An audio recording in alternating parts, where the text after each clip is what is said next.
A Igreja Remanescente, capítulo 6, a Igreja Militante, Satanás semeia o joio. Duas influências oponentes se exercem continuamente sobre os membros da Igreja, uma influência atua a favor da purificação da Igreja e a outra a favor da corrupção do povo de Deus. Jesus sabia que Judas tinha defeitos de caráter, mas não obstante ele o aceitou como discípulo e proporcionou-lhe os mesmos privilégios e oportunidades que proporcionara aos outros, que escolhera. Judas ficou sem desculpa para a má conduta que depois seguiu. Ele poderia ter se tornado um praticante da palavra, como foram depois Pedro, Tiago e João, e os outros discípulos. Jesus ministrou preciosas lições de instrução, de modo que os que com ele se associavam poderiam ter se convertido, não tendo necessidade de apegar-se aos defeitos que lhes manchavam o caráter. Testemunhos para ministros,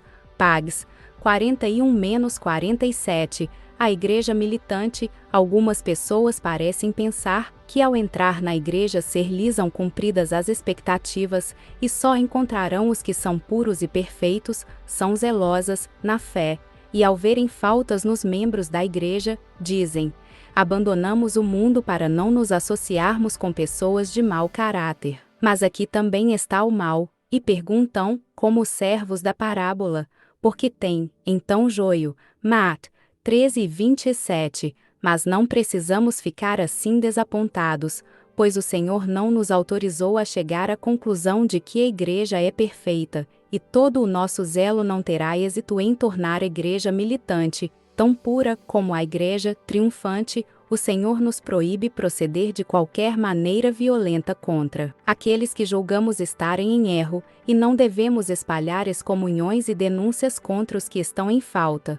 O homem finito é propenso a julgar mau caráter, mas Deus não deixou a obra de julgar e de fazer pronunciamentos sobre o caráter com aqueles que para isto não estão preparados. Não devemos dizer o que constitui o trigo e o que constitui o joio.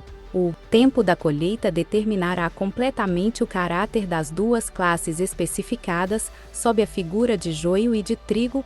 A obra de separação é dada aos anjos de Deus, e não entregue nas mãos de qualquer homem. A falsa doutrina é uma das influências satânicas que atua na Igreja, e para ela traz aqueles cujo coração não está convertido. Os homens não obedecem às palavras de Jesus Cristo, buscando assim a unidade na fé, no Espírito e na doutrina. Não pelejam pela unidade do Espírito pela qual Cristo orou e que tornaria o testemunho dos discípulos de Cristo eficiente, em convencer o mundo de que Deus enviara seu Filho ao mundo, para que todo aquele que nele crê não pereça, mas tenha a vida eterna. João 13:16. Se entre os filhos de Deus houvesse a união por que Cristo orou,